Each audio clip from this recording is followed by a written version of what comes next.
art is not just thinking, but also doing. And you just try it, like you fill a bucket and you throw it in the water and it's something completely pointless. I think when you do something pointless, you look for something surprising, and that's the payoff. Did you order it?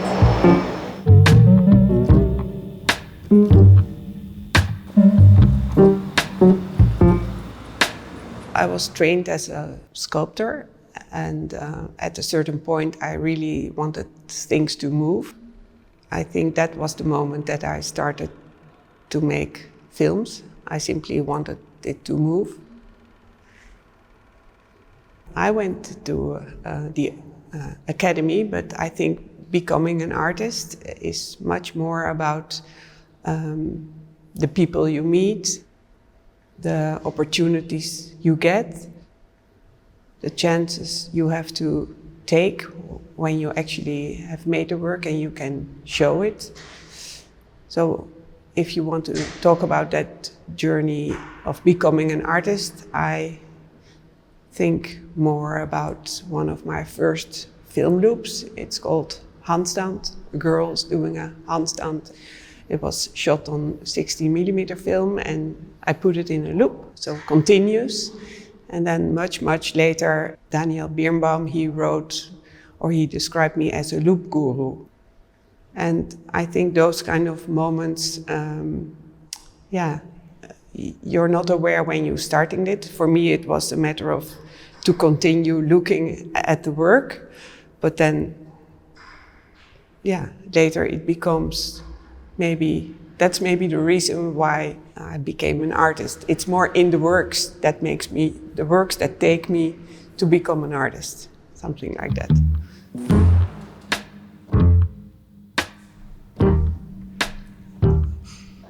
A moment never exists on its own. There's always a moment ahead of it and always a moment coming afterwards. And the moment you point something, 1 second later, it's already somewhere else.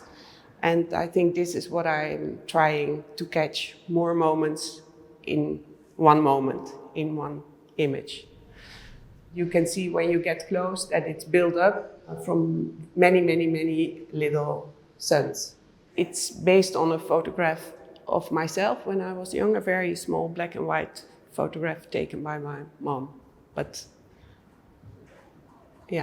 I think the other thing is more important to me, what finally came out.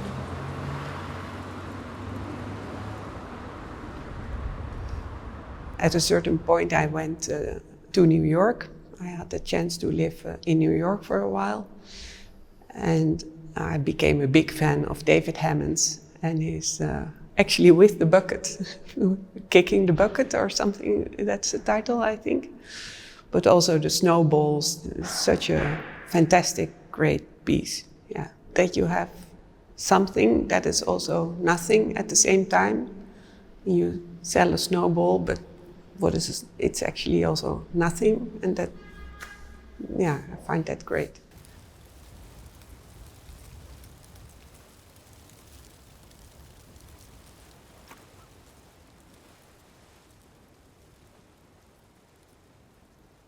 This is actually at a small waterfall in Rome.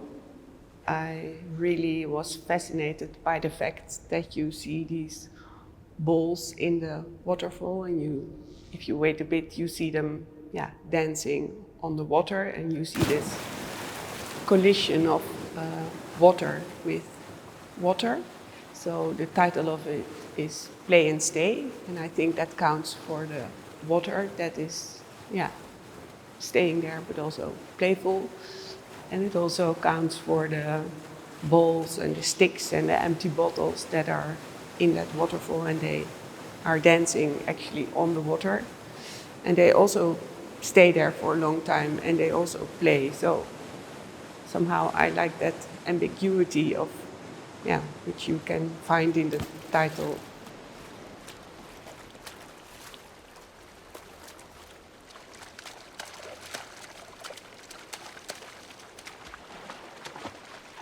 I don't tell stories. If you see it as a story, then it's a story of just a few, 3 or 4 words, nothing more than that.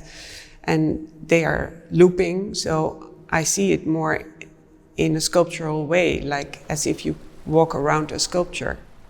And then even what you see on the film can be a stone or a wooden beam or a suitcase or a person. So these concrete things is, maybe I like to look at concrete things.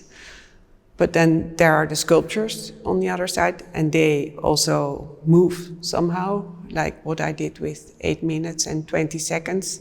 There are these rotation plateaus, like the disc is rotating since there's this solar system underneath. And we know that it takes 8 minutes and 20 seconds for the sunbeam to reach the Earth, or in this case, the solar system. And then the plateau is starting to move. So somehow you can see that as a film. So the films, in fact, are kind of sculptures, and the sculptures are, in fact, a sort of films.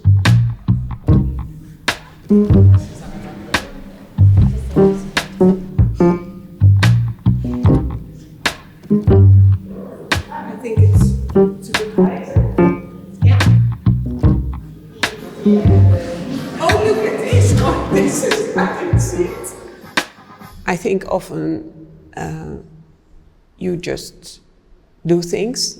For instance, I have a picture of a guy with a bunch of watches. I just do that. It's pointless, it's useless. I just do that, and only later in the studio I can look at it and think about it and try things, what I can do with it. And then you hope for a result, and that's then the profit of doing something that is in fact pointless or useless. But in the end, a work has to have a stake, of course, but the process is quite an adventure, and you really don't know what will come out. Otherwise, there's no reason to do it.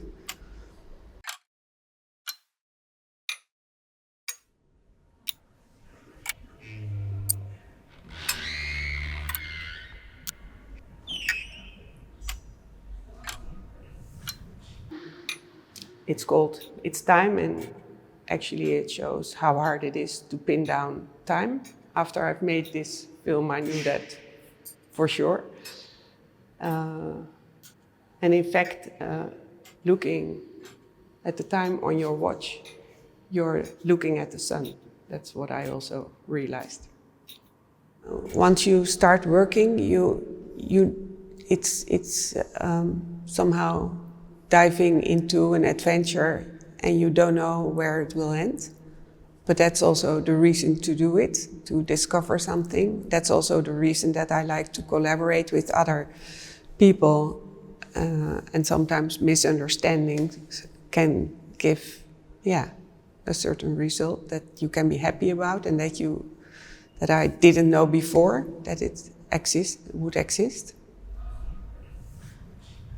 I was with the cameraman, Sander Snoep. We were on a scouting trip in Morocco, and on the way we got offered these stones by an older man. And then later I gave it to this young girl named Nadine, and I think for her also the color really attracted her, like this raspberry crunched ice color. When something attracts your eye, or you have a thought about something, then I just focus on it and work with it, and without knowing exactly what I do. And I think that is the big adventure. I want to tap into something unknown, and I want to experience that, and I can share that with the viewer. But it is my adventure, and other people can see it in their own way, and I can, it's as if you start a conversation. Someone can look at the work and think about it or discuss it or criticize it. That's how I see it.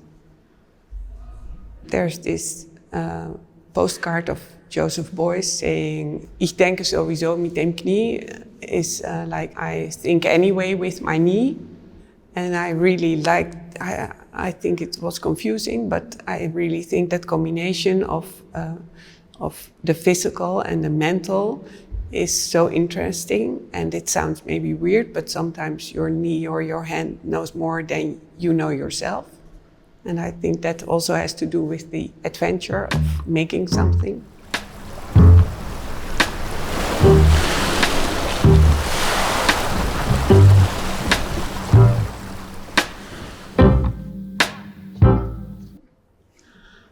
I can't change the world, but maybe what I can offer with a piece is that it will give another mindset. For instance, if I deal myself with art, I see it as a kind of gym for the mind, and it just can give another perspective.